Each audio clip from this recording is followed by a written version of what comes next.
Housewife को घर की मलिका कहा जाता है। मैं भी एक हाउसवाइफ हूँ, जिस तरह और बहुत सारी हाउसवाइफ्स होंगी। हाउसवाइफ जो होती है एक दिल की तरह होती है। जिस तरह हमारे जिस्म में दिल एक अहम ऑर्गन है, अगर ये ठीक है तो पूरा जिस्म ठीक है। बिल्कुल इसी तरह हाउसवाइफ भी दिल की तरह है। अगर हाउसवाइफ खुश है तो पूरा घर खुश है, अगर वो उदास है तो पूरा घर उदास है।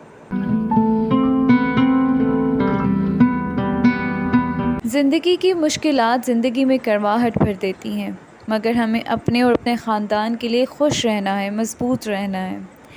पॉज़िटिव सोचा करें। अक्सर औरतों को ये शिकायत करते सुनती हूँ कि जी रानी बनकर आई थी लेकिन नौकरानी बनकर रह गई हूँ।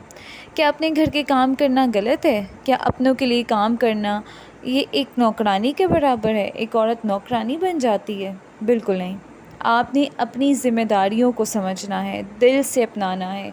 काम और ज़िम्मेदारी को अच्छे तरीके से निभाना ही तो असल बात है। और मलका बनना कौन सा एक आसान काम है। हर औरत एक मलका नहीं बन सकती।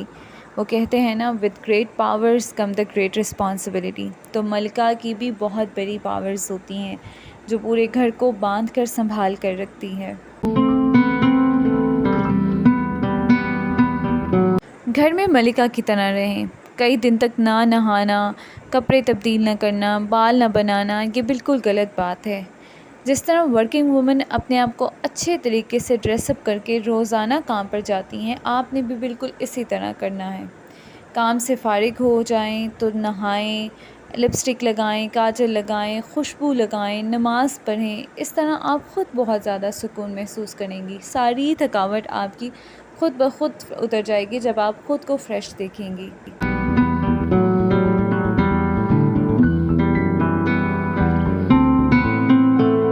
कोशिश करें कि अपने सोने जागने का टाइम फ़िक्स करें। जल्दी सोएंगी तो जल्दी उठेंगी। अपने काम को तरतीब दें, टू डू लिस्ट बनाएं और तरतीब से अपने दिन के काम को लिखें कि कल मैंने ये काम करना है। और बजाय ये कि जो काम पेंडिंग हो जाए या जो काम ना हो उसमें ख़ुद को गुस्सा होने के या कोसने के, ख़ुद को शाबाश दें कि फ़लाँ काम मैंने कर लिया है, ये काम मैंने कर लिया है, वेरी गुड, ये काम कर लिया है। जो नहीं हुआ वो तो अपने वक्त पे हो ही जाएगा। काम तो हो ही जाना है। ट्राई करें कि घर के माहौल को पीसफुल रखें। घर से पॉजिटिव वाइब्स आनी चाहिए।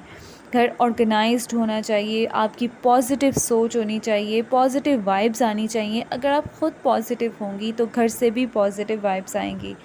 कोशिश करें कि घर में पौधे लगाएं। अगर आपके पास थोड़ी बहुत जगह भी मौजूद है तो ट्राई करें कि पौधे लगाएं घर में। याद रखिए कि ज़िंदगी जितनी सादा होगी उतना ही उसमें तनाव कम होगा और आपकी ज़िंदगी उतनी ही खुशहाल होगी। अगर पौधे लगाने के लिए जगह नहीं है तो एक दो गमले रख लें जिसमें मनी प्लांट लगाएं, गुलाब लगाएं जो आपको सुकून दे। अपना ख्याल रखें, अपनी फैमिली के साथ टाइम स्पेंड करें, अपने बच्चों के साथ, अपने हस्बैंड को टाइम दें। जब भी वो वापस आएँ तो अपना घर आपका इतना पॉजिटिव होना चाहिए कि उनका ख़ुद दिल चाहे कि वो जल्द से जल्द घर चले जाएँ। सबसे अहम चीज़ ज़िंदगी में कि अपने आप को किसी के साथ कभी भी कंपेयर ना करें। ये सिर्फ़ आपको स्ट्रेस में मुब्तला कर देगा। फ़लाँ के पास ये है, मेरे पास ऐसी चीज़ नहीं है, फ़लाँ के पास वो है। ये देखें कि अल्लाह ने आपको क्या दिया हुआ है। बहुत सारे लोगों के पास बहुत सारी चीज़ें नहीं होती। कोशिश करें कि अपनी ज़िंदगी को हसद और जेलस से पाक रखें। किसी को अगर अपने से बढ़ कर देखें तो उसे दुआ दें, हसद से बचें। सबसे अहम चीज़ है अपनी वैल्यू करें, ख़ुद को पहचानें और खुश रहें। अल्लाह ने जो आपको दिया है उस पर बहुत ज़्यादा शुक्रगुज़ार हों ताकि वो आपको और अता करे।